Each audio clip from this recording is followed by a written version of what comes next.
오늘은 의인의 편에 서시는 하나님, 의인의 편에 서시는 하나님이라는 제목으로 말씀을 선고합니다. 에스더서에는 한 가지 특징이 있어요. 이 성경인데 하나님이라는 이름이 전혀 없어요. 하나님에 대한 단어가 단 한 번도 안 나와요. 놀랍잖아요. 그런데 성경을 읽으면 우리는 마음으로 하나님이 모든 걸 다 역사하고 계시는구나 하는 것을 확연히 느낄 수가 있어요.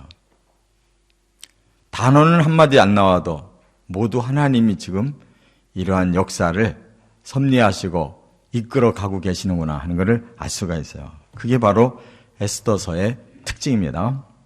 중요한 거는 바로 그 메시지가 중요한 거죠.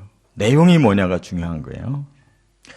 그런데 하나님께서 바로 그 의인들, 모르드게와 에스더와 유대인들 아무 죄도 없는데 지금 12월 13일이면 죽어야 되는데 지금 벌써 3월이 온 거예요. 하나님이 그대로 두실 리가 없잖아요. 손을 쓰기 시작하셨고 오늘 이 6장이 대반전이 일어나는 10장까지 있는데 5장까지는 지금 아주 에스더와 모르드게와 유대인들이 지금 전전긍긍하고 그 죽음을 어떻게 피할 수 있는지 지금 에스더가 죽기를 각오하고 왕에게 나갔잖아요. 이제 6장에서 대반전이 일어나는데 하나님이 하셨지 사람이 하신 게 아니에요. 다 하나님이 의인의 편에 서서 하나하나 역사하니까 일이 이루어졌다 그 말에. 그래서 우리가 그 정치적으로 반정이라는 말을 쓰잖아요. 그 역사에도 무슨 반정 일어나는데 그야말로 반정이 일어나는 거예요. 반정. 이 반정이라는 뜻은 되돌릴 반자, 바를 정자예요. 지금 이 정치가 하만이라는 악한 사람이 득세해가지고 의인들을 다 죽이게 생겼는데 하나님이 그걸 180도로 뒤집어서 반정을 일으켜 주셨어요. 그래서 역사가 의인들 중심으로 가도록 바로 잡아놓으셨다 그 말입니다. 첫째, 1절부터 3절에 보면 의인의 선행을 반드시 드러내신다 하는 거예요. 여기서부터 출발해요. 그럼 의인이 어떤 선행을 했느냐? 2장에 보시면 모르드게가 아주 큰 공헌을 했는데 이게 그냥 넘어간 적이 있어요. 그런데 하나님이 이거를 다시 상기시키도록 하나님만 하실 수 있는 방법이 있었어요. 그게 뭐냐? 왕이 그날따라 잠이 안 오는 거예요. 그날이 언제냐면 에스더가 첫 번 잔치를 왕과 하만을 불러서 행했잖아요. 여기까지 성공을 거뒀는데 디데이는 그 이튿날이거든요. 그 이튿날도 다시 왕과 하만을 모시고 잔치를 하기로 약속을 해놨는데 어쩐 일인지 왕이 잠이 안 온단 말이에요. 그래서 잠 안 올 때 뭐 하면 좋아요? 책 읽으면 좋아요. 잠이 잘 와요. 책 읽으면. 특히 성경 읽어보시면 기왕이면 어려운 그 본문을 좀 읽으시면 잠이 그대로 와버려요. 그런데 왕이 신하들을 불러서 궁중일기를 좀 가져와서 읽어봐라 그런 거예요. 여기 보니까 역대일기라고 그랬는데 그게 궁중일기예요. 그런데 신하가 쭉 읽고 있는데 그 부분이 어디였느냐? 바로 궁중에 이 내시들이 구테타를 일으키려고 모의를 꾸몄어요. 주동자 두 사람이. 그걸 모르드게가 대궐 문직이었기 때문에 그 고위층들이 하는 거를 다 알게 된 거예요. 그래서 에스더 왕후에게 일러가지고 왕후가 왕에게 또 일러서 그들을 일망타진했어요. 이 놀라운 일이잖아요. 이 아하수에로가 잘못하면은 완전히 암살당하고 끝장날 뻔했는데 모르드게라고 하는 이 문지기가 그걸 알려주고 왕후가 그걸 알려줘가지고 해결한 적이 있었는데 그게 그냥 넘어간 거예요. 그러나 기록이라는 건 중요한 거예요. 바로 하나님이 기록하게 하신 거예요. 궁중일기에 기록이 돼 있었어요.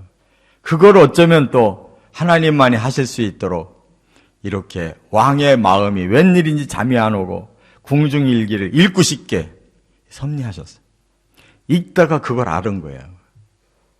왕이 그제서야 아니 그 사람에게 그러면 뭔가 보상을 했느냐. 안 했다는 거예요. 그냥 넘어갔다는 거예요. 그럴 수가 있냔 말이에요. 그제서야 왕이 이제 깨달은 거예요. 아, 이렇게 큰 일을, 왕을 위해서 이렇게 큰 일을 해준 사람을 어찌 보상 안 하고 넘어갔을까? 우리가 앞에서 2장 읽어봤잖아요. 21절부터 23절에 그 내용이 딱 나오잖아요. 하나님은 의로운 일 한 거 그대로 넘어가는 법이 없어요. 사람은 모르고 넘어가도 하나님은 아시기 때문에 그걸 드러내고 계시다 그 말이에요. 할렐루야.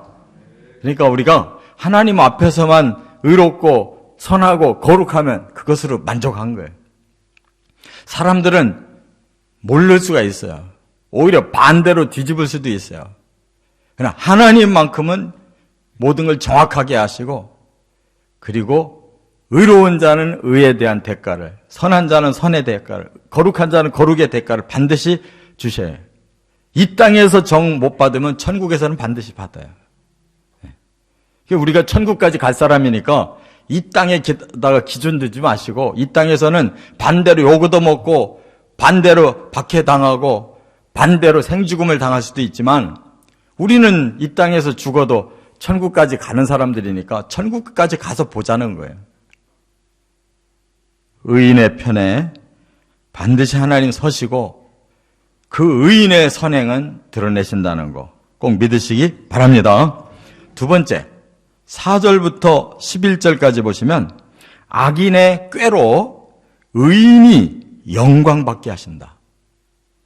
악인의 꾀를 가지고 오히려 의인에게 영광이 돌아오게 이렇게 하나님 섭리하셔요.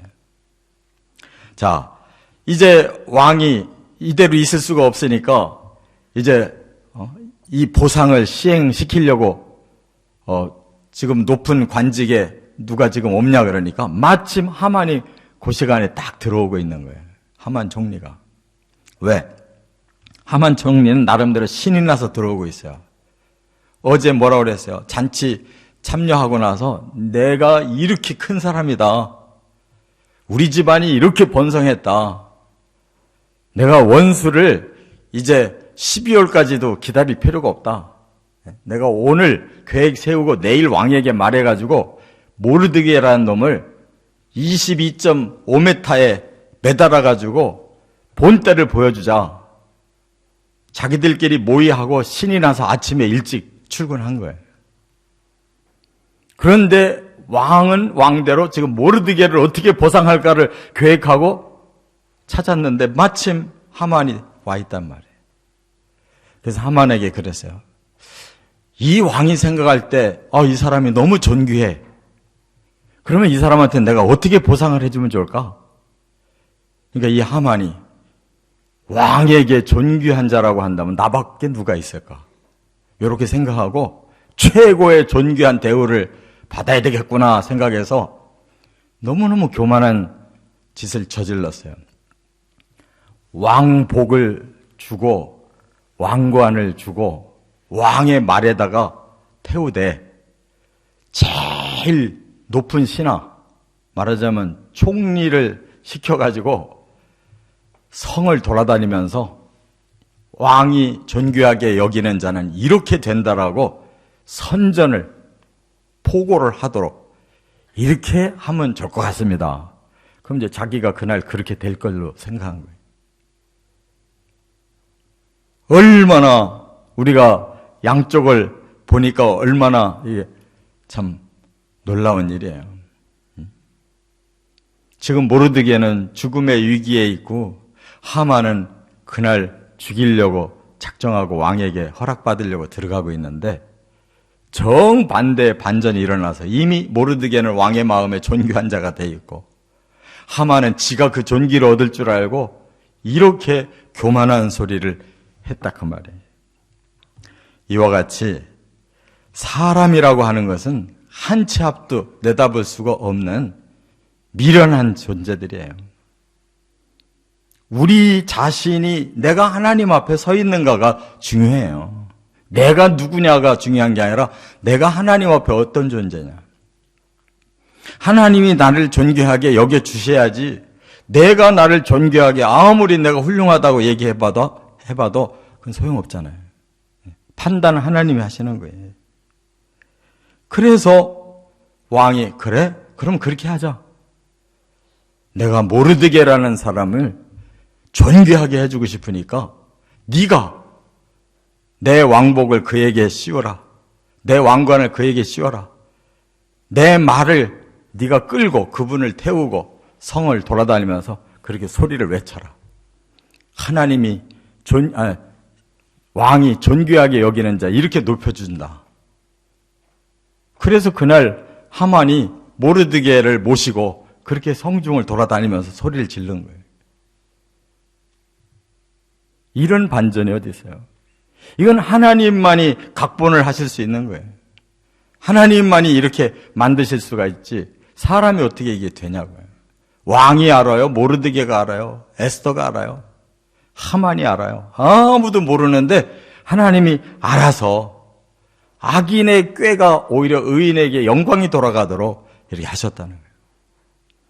믿으시기 바랍니다. 하나님 믿으세요. 우리가 하나님 앞에 서서 부끄러움이 없고 최선을 다하고 있느냐가 중요하지 뭐 사람의 평가는 그는 누가 존귀하고 누가 나쁜 놈인가는 그는 아무 의미가 없어요. 우리의 양심과 신앙의 양심이 하나님 앞에서 또렷하면 누가 뭐래도 아무 상관없어요. 세 번째, 12절부터 17절 의인이 악인을 이기게 하신다. 손 하나 까딱 안 했어도 이미 이겼잖아요. 바로 하만 스스로가 그렇게 고백하는 거예요. 하만이 모르드게를 하루 종일 그렇게 해놓고 나서 얼마나 번민이 되겠어요.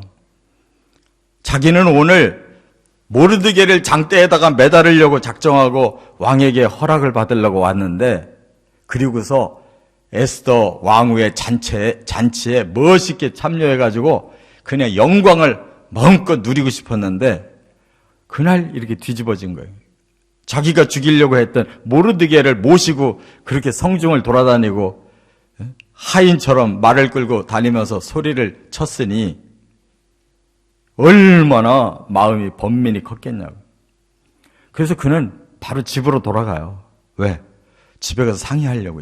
앞으로 이 일을 어떻게 처리하면 좋을까? 그랬더니 측근들 아내가 하는 소리가 뭐라 그래요?